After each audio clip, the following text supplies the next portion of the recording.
Hello മച്ചന്മാരെ, എല്ലാവർക്കും ഏറ്റവും പുതിയൊരു മൂവി റിവ്യൂയിലേക്ക് സ്വാഗതം. അപ്പോൾ നമ്മൾ റിവ്യൂ ചെയ്യുന്ന മൂവിയുടെ പേര് സലാർ എന്നാണ്. സലാർ സീ ഫയർ എന്നാണ് മൂവിയുടെ ഫസ്റ്റ് ആയിട്ടുള്ള ഒന്നാമത്തെ പാട്ടിൻ്റെ പേരായിട്ട് അവർ കൊടുത്തിട്ടുള്ളത്. എന്താണ് ആ ഫയറിനുള്ള കാരണങ്ങളൊക്കെയാണ് ഞാൻ തീർച്ചയായിട്ടും വീഡിയോയിൽ പറയാൻ വേണ്ടി ശ്രമിച്ചിട്ടുള്ളത്. അതിനു മുമ്പായിട്ട് സലാറിനെ കുറിച്ച് പറയാൻ നമ്മൾ കുറേ നാളായി കാത്തിരിക്കുന്ന മൂവിയാണ് സലാർ എന്ന് പറഞ്ഞിട്ട് മൂവി. കാരണം വലിയൊരു പാൻ ഇന്ത്യ റിലീസിന് ഒരുങ്ങുന്ന മൂവി. കാരണം മലയാളത്തിൽ കൂടാതെ തെലുങ്ക്, കന്നഡ, തമിഴ്, ഹിന്ദി ഒരുപാട് ഭാഷ ചിത്രങ്ങൾ റിലീസ് ചെയ്യുന്നുണ്ട് എന്ന പ്രത്യേകത ഉണ്ട്. മറ്റൊരൊറ്റ കാരണമായിട്ടുള്ള പ്രശാന്ത് നിൽ എന്ന് പറയുന്ന ഡയറക്ടറിലുള്ള വിശ്വാസം. കാരണം അദ്ദേഹത്തിന് മുൻ ചിത്രങ്ങളായിട്ടുള്ള KGF ആണെങ്കിലും KGF 2 ആണെങ്കിലും നമുക്കറിയാം. അപ്പോൾ അദ്ദേഹത്തിന് KGF പോലെ ചിത്രം ബ്രഹ്മാണ്ഡ സംഭവത്തിലേക്ക് എത്തിച്ചാറുള്ളൂ. കാരണം നമ്മൾ ഒട്ടും പ്രതീക്ഷിക്കാതെ നമ്മൾ ഞെട്ടിച്ച ഒരു തിയേറ്റർ എക്സ്പീരിയൻസ് മസ്റ്റ് വാച്ച് എന്ന് തോന്നിയ ചിത്രമായിരുന്നു KGF ഒക്കെ. റോക്കി ബായ് എന്ന് പറയുന്ന ആ വ്യക്തിയെ തന്നെ നമ്മുടെ ഇപ്പോഴും ആരാധകർ ഒരുപാട് കാത്തിരിക്കുന്ന മൂവി തന്നെയാണ് KGF ഒക്കെ. അപ്പോൾ അങ്ങനെ ഇരിക്കുമ്പോൾ അദ്ദേഹത്തിൻ്റെ ഒരു അടുത്ത ചിത്രം വരുന്നു, അതും പ്രഭാസിനെ പോലുള്ള നടൻ്റെ കൂടെ ചിത്രം വരുന്നു. അപ്പോൾ എത്രത്തോളം അതിൻ്റെ എക്സ്പെക്റ്റേഷൻ എത്രത്തോളം വലുതാണെന്നൊക്കെ നമുക്ക് ഓരോ മലയാളിക്ക് ഊഹിക്കുന്ന കാര്യം തന്നെയാണ്. അങ്ങനെ നീണ്ട നാൾ കാത്തിരിപ്പിന് ശേഷം ഡിസംബർ 22 സലാർ എന്ന് പറഞ്ഞ മൂവി റിലീസ് ചെയ്തു. അപ്പോൾ സലാർ എന്ന് പറഞ്ഞ മൂവി ഞാൻ കണ്ടപ്പോൾ എനിക്ക് മനസ്സിലായ കാര്യങ്ങളൊക്കെ നിങ്ങളുടെ മുമ്പിലേക്ക് എത്തിക്കാൻ വേണ്ടി പറഞ്ഞിട്ടുള്ള നേരത്തെ പറഞ്ഞപ്പോൾ അതിൽ ഡയറക്ഷൻ ചെയ്തുള്ള പ്രശാന്ത് നിൽ തന്നെയാണ്. അതിന് മുൻ ചിത്രം ഉഗ്രം, KGF 1, KGF 2 എന്നീ ചിത്രങ്ങൾ തന്നെയായിരുന്നു. അപ്പോൾ KGF 2 ശേഷം റിലീസ് ചെയ്യുന്ന മൂവിയാണ് സലാർ എന്ന് പറഞ്ഞ മൂവി.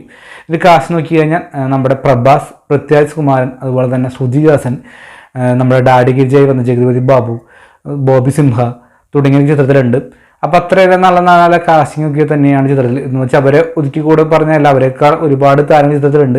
ഒരുപാട് പേരുകൾ ഇഷ്ടം പോലെ ചെറിയ ചെറിയ വേഷം ചെയ്യുന്ന ഒരുപാട് വ്യക്തികളായിട്ട് തന്നെ ചിത്രത്തിലുണ്ട്. കാരണം ഫൈറ്റ് സീനിലൊക്കെ ഒരുപാട് വ്യക്തി നമ്മൾ കാണുന്ന കാര്യം തന്നെയാണ്. അതുപോലെ നമുക്കറിയാം പ്രശാന്തിൻ്റെ മേക്കിംഗ് രീതികൾ ഇങ്ങനെയൊക്കെ തന്നെയായിരിക്കും. അദ്ദേഹത്തിന് KGF തന്നെ എടുത്താൽ നോക്കിക്കഴിഞ്ഞാൽ സാധിക്കുന്നതാണ്. ഒരുപാട് വ്യക്തികൾ ഉള്ള കാര്യം തന്നെയൊക്കെ നമുക്ക് സാധിക്കും. അപ്പോൾ സലാറിൻ്റെ ട്രെയിലർ കണ്ടപ്പോൾ ഞാൻ പറഞ്ഞിട്ടുണ്ട് ഡീകോഡിങ് ചെയ്തിട്ടുള്ള എന്താണ് സംഭവൻ്റെ കഥയെന്നൊക്കെ പറഞ്ഞ് രണ്ട് സുഹൃത്തുക്കളുടെ കഥ തന്നെയാണ്. പിന്നെ അവർ നടക്കുന്ന പ്രശ്നങ്ങളും കാര്യങ്ങളൊക്കെയാണ് ഇത്രയും പറയാൻ വേണ്ടി ശ്രമിച്ചിട്ടുള്ളത്. ഇത് രണ്ട് സുഹൃത്തുക്കളായി നമ്മുടെ പ്രഭാസും അതുപോലെ തന്നെ പൃഥ്വിരാജ് കുമാരനാണ്. കാരണം ഒരു മലയാള നടനെ ഒരു അന്യഭാഷ ചിത്രത്തിൽ കൊടുക്കാൻ പറ്റുന്ന നല്ല സ്പേസ് തന്നെയാണ് സലാർ എന്ന് പറഞ്ഞ മൂവി പൃഥ്വിരാജിന് കൊടുത്തിട്ടുള്ളത്. കാരണം പ്രഭാസിന് എത്രത്തോളം ഇമ്പോർട്ടൻറ്റ് ക്യാരക്ടറാണോ അതേപോലെ തന്നെ ഒരു ഇമ്പോർട്ടൻറ്റ് ക്യാരക്ടർ പൃഥ്വിരാജിനും കൊടുത്തിട്ടുണ്ട്. വേണ്ട ഒരു സ്പേസ് രണ്ട് ഇതിനും കൊടുത്തിട്ടുള്ള കാര്യം തന്നെയാണ് ഏറ്റവും വലിയൊരു ഘടകമായിട്ട് എനിക്ക് തോന്നിയിട്ടുള്ളത്. അതുപോലെ ദേവ, അതുപോലെ തന്നെ വരദരാജ മന്നാടിയാർ, ഈ രണ്ട് വ്യക്തികളുടെ കഥയാണ് മുന്നോട്ട് പോകുന്നത്. അപ്പോൾ ഈ സലാറിന് എന്ത് സംഭവിച്ചു, അല്ലെങ്കിൽ എന്താണ് സലാർ എന്ന് കാണണമെങ്കിൽ വ്യക്തമായിട്ട് തന്നെ ട്രെയിലറോ അല്ലെങ്കിൽ ചിത്രം കണ്ടു കഴിഞ്ഞാൽ നിങ്ങൾക്ക് മനസ്സിലാവും എന്താണ് സലാർ കൊണ്ട് ഉദ്ദേശിച്ചിട്ടുള്ളത്. സലാർ കൊണ്ട് ഉദ്ദേശിച്ചൊരു പടത്തലവൻ, അതായത് തൻ്റെ ജീവൻ പോയാലും അല്ലെങ്കിൽ തൻ്റെ പുറകിൽ ആരാണ് നിൽക്കുന്ന ആ വ്യക്തിക്ക് വേണ്ടിയിട്ട് മരണം വരെ പോരാടുന്ന ഒറ്റയാൾ പോരാട്ടം. അതായത് മറ്റുള്ളവർക്ക് ഒരുപാട് സാധനങ്ങൾ ഈ സലാർ എന്ന് പറയുമ്പോൾ ഒറ്റ ഒരു വ്യക്തിയാണ്. അദ്ദേഹം ആരെയും തോൽപ്പിക്കാൻ കഴിയില്ല. അദ്ദേഹം ജീവൻ പോകുന്നവരെയും മുന്നോട്ടുണ്ടാകും. അതാണ് സലാർ കൊണ്ട് ഉദ്ദേശിച്ചത്. അപ്പോൾ സലാറിനെ സ്നേഹത്തോടെ വിളിക്കുന്ന പേരാണ് സലാർ എന്ന് പറഞ്ഞിട്ട് മൂവി, അല്ലെങ്കിൽ സലാർ എന്ന് ആണ് ഉദ്ദേശിച്ചിട്ടുള്ളവർ. നമ്മളിതിൻ്റെ സ്റ്റോറി ലൈൻ ഉദ്ദേശിച്ചോക്കം തന്നെ ഇവരെ ചെറുപ്പകാലമായിട്ടാണ് കാണിച്ചിട്ടുള്ളത്. അതായത് പ്രഭാസും അതുപോലെ തന്നെ പൃഥ്വിരാജ് കുമാരനും ചെറുപ്പകാലമായിട്ടാണ് കാണിച്ചിട്ടുള്ളത്. ദേവയുടെയും അതുപോലെ തന്നെ മന്നാടിയുടെയും ചെറുപ്പകാലമായിട്ട് കാണിച്ചിട്ടുള്ളത്. പിന്നീട് ഒരു ഇൻസിഡൻറ്റ് സംഭവിക്കുന്നു. അങ്ങനെ ദേവ അവർ വേർപിരിയാണ്. വർഷങ്ങൾക്ക് ശേഷം വീണ്ടും പൃഥ്വിരാജ് വീണ്ടും പ്രഭാസിനെ കൂട്ടിക്കൊണ്ട് വരുന്നു. പിന്നീട് നടക്കുന്ന കാര്യങ്ങളൊക്കെയാണ് മുന്നോട്ട് പോകാൻ ഉദ്ദേശിച്ചിട്ടുള്ളത്. അതിൻ്റെ ഇടയ്ക്ക് നമ്മുടെ നായി കടന്നു വരുന്നുണ്ട്. എന്തൊക്കെയാണെന്ന് പറയാൻ വേണ്ടി ശ്രമിച്ചിട്ടുള്ളത്. നമ്മൾ എവിടേക്കോ ഈ KGFൻ്റെ മേക്കിംഗ് രീതി തന്നെയാണ് കാണാൻ സാധിക്കുന്നത് ഉടനീളം. കാരണം പല സൈഡിലും, കാരണം അതിൻ്റെ ആ ഡാർക്ക് ഷെയ്ഡുകളാണെങ്കിലും അല്ലെങ്കിൽ കോസ്റ്റ്യൂംസ് ലെവലാണെങ്കിലും അല്ലെങ്കിൽ കോസ്റ്റ്യൂം പോട്ടെ അല്ലെങ്കിൽ അതിൻ്റെ ബാക്ക്ഗ്രൗണ്ടിൽ പ്രവർത്തിച്ച പ്രവർത്തനങ്ങളാണെങ്കിൽ പോലും പലതും ഒരു കരിപുരണ്ടിട്ടുള്ള ഒരു അവസ്ഥയായിരുന്നു പല ഭാഗത്തും കണ്ടപ്പോൾ എനിക്ക് തോന്നിയിട്ടുണ്ടായിരുന്നു.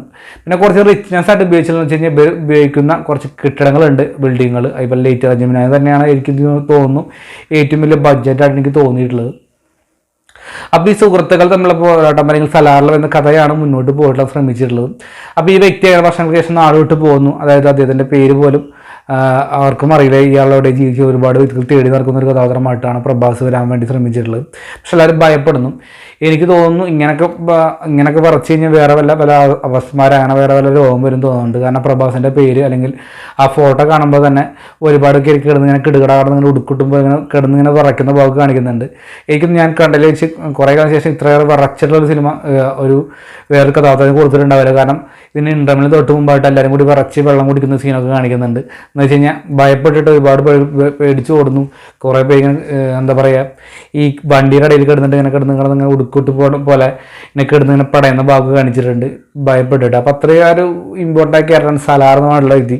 എന്താണ് സലാർ എന്ന് മനസ്സിലാക്കാൻ ആ ചിത്രം കണ്ടു കഴിഞ്ഞാലാണ് നിങ്ങൾക്ക് മനസ്സിലാവുള്ളൂ. അതുകൊണ്ടാണ് ഞാൻ ഡീറ്റെയിലായിട്ട് ഇതൊന്നും പറയാൻ സാധിക്കാത്തത് ആയിട്ട്. എനിക്ക് ഒന്നാമത്തെ പോസിറ്റീവ് എനിക്ക് തോന്നിയിട്ടുള്ളത് ഇതിൻ്റെ മേക്കിംഗ് രീതിയാണ്. മേക്കിംഗ് രീതി ഓൾവേസ് എന്താ പറയുക നല്ലൊരു പോസിറ്റീവായിട്ട് എനിക്ക് തോന്നി. കാരണം എന്ന് വെച്ച് കഴിഞ്ഞാൽ പ്രശാന്തിൻ്റെ മുൻ ചിത്രങ്ങൾ KGF 2 അവിടെ നിൽക്കണം, നമുക്ക് സലാറായിട്ട് സമീപിക്കാം. ഇതിൻ്റെ മേക്കിംഗ് നല്ല രീതിയിൽ തന്നെ എടുത്ത് വെച്ചിട്ട് എഡിറ്റിംഗ് ആണെങ്കിലും ഓക്കെ തന്നെ ആയിരുന്നു എനിക്ക് തോന്നിയിട്ടുണ്ടായിരുന്നു. മറ്റൊരു ഇതിൻ്റെ കോസ്റ്റ്യൂംസ് ആണ് ഓക്കെ ലെവൽ തന്നെയായിരുന്നു. എന്ന് വെച്ച് കഴിഞ്ഞാൽ ഈ 2017 നടക്കുന്ന കഥയാണ് അതുകൊണ്ട് ഉദ്ദേശിച്ചിട്ടുള്ളത്. അതുകൊണ്ട് തന്നെ കോസ്റ്റ്യൂംസ് ഇപ്പോൾ നടക്കുന്ന കാര്യങ്ങളാണെങ്കിൽ പണ്ടത്തെ ബോറൊന്നും ആക്കാതെ ഇപ്പോഴത്തെ കാലഘട്ടം ഒക്കെ ആയിട്ട് തന്നെ നല്ല രീതിയിൽ തന്നെ പ്രസൻറ്റ് ചെയ്തിട്ടുണ്ട്. അതുപോലെ മറ്റൊരു പോസിറ്റീവ് എനിക്ക് തോന്നിയിട്ടുള്ളത് ഇതിൻ്റെ പ്രഭാസിൻ്റെ പ്രത്യേക സുകുമാർ എന്ന് പറഞ്ഞ 2 ഇതിലെ പ്രകടനങ്ങൾ തന്നെയാണ്. പ്രഭാസിന് ഇതിൽ വളരെ ഡയലോഗ് കുറവാണ്, ചില സീൻസൊക്കെ എക്സ്പ്രഷൻസ് മാത്രമേ ഉള്ളൂ. പൃഥ്വിരാജിന് അങ്ങനെ തന്നെ ഡയലോഗ് കുറവ് തന്നെയാണ്.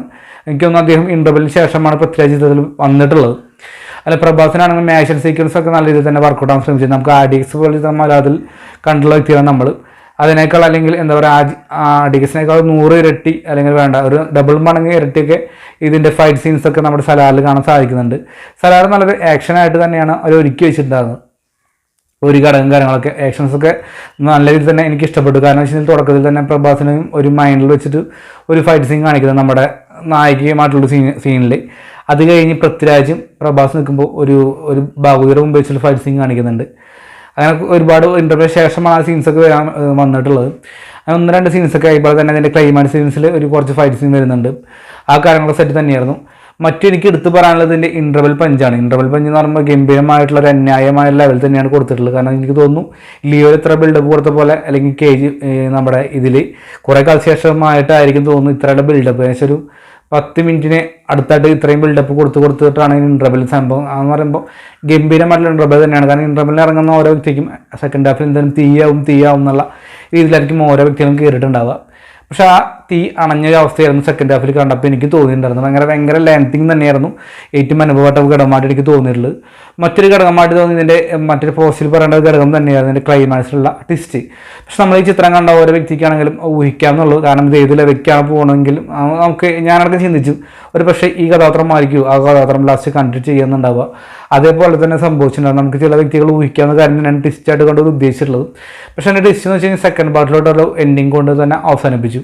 കാരണം നമ്മൾ വലിയൊരു മഴ പെയ്തിട്ട് അവസാനം എന്താ പറയുക പെട്ടെന്ന് മഴ പോയൊരു അവസ്ഥ തന്നെയായിരുന്നു. കാരണം നല്ല മഴ പെയ്യുമ്പോൾ നമ്മൾ കുട ചൂടി പിടിക്കുന്നു.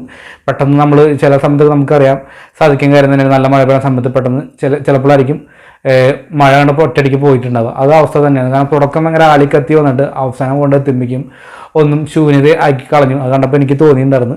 പക്ഷെ നമുക്കിതിൻ്റെ എവിടെയൊക്കെയോ KGFൻ്റെ ഒരു രീതിയായിട്ട് കാണാൻ സാധിക്കുന്നുണ്ട്. ഏറ്റവും ഷോകാൻ എനിക്ക് തോന്നുന്നത് BGM തന്നെയാണ്. കാരണം സിറ്റുവേഷൻസ് ഒട്ടും തന്നെ ചേരാത്ത അല്ലെങ്കിൽ ഒന്നും തന്നെ ചേരാത്തൊരവസ്ഥ തന്നെയാണ് ഇതിൻ്റെ BGMന് ഏറ്റവും വലിയ നെഗറ്റീവായിട്ട് എനിക്കത് തോന്നിയില്ല. കാരണം KGF 2 ഒക്കെ നമ്മൾ കണ്ടുള്ള വ്യക്തിയാണ്. അല്ലെങ്കിൽ നമ്മുടെ ആ വ്യക്തി നമുക്ക് ഒരുപാട് ചിത്രങ്ങൾ സമ്മാനിച്ചിട്ടുണ്ട് അതിൻ്റെ BGMൽ പ്രവർത്തിച്ച വ്യക്തി. പക്ഷെ ആ വ്യക്തിയുടെ നല്ലൊരു പ്രവർത്തനം ഇതിൽ കാണാൻ സാധിച്ചില്ല. കാരണം നല്ല മാസ് സീൻസുകൾ പോലും BGMും ഒട്ടും തന്നെ സപ്പോർട്ടീവ് അല്ലാത്തതുകൊണ്ട് ആ സീൻസൊന്നും ഒരു ഇമ്പാക്റ്റ് ഉണ്ടാക്കാൻ സാധിച്ചില്ല. അതാണ് എനിക്ക് തോന്നുന്നത്. മറ്റൊരു ഘടകമായിട്ട് എനിക്ക് തോന്നിയ ഡയലോഗ് പല ഡയലോഗും പറയുന്നുണ്ട്. നമുക്ക് KGFിൽ എടുത്ത സാധിക്കുന്ന ഒരു ഘടകം തന്നെയാണ് നമ്മൾ ആ അമ്മയോട് പറയുന്ന ഒരു കണക്റ്റഡ് ആയിട്ടുള്ള ഒരു സീൻസൊക്കെ. പക്ഷേ ആ സീൻസൊന്നും ഇത് അമ്മയോടല്ല വേറെ വ്യക്തിയോട് പറയുന്നുണ്ട്. പക്ഷേ ഇമോഷണലായിട്ട് നല്ല ടച്ച് ചെയ്യാൻ സാധിക്കുന്നില്ല.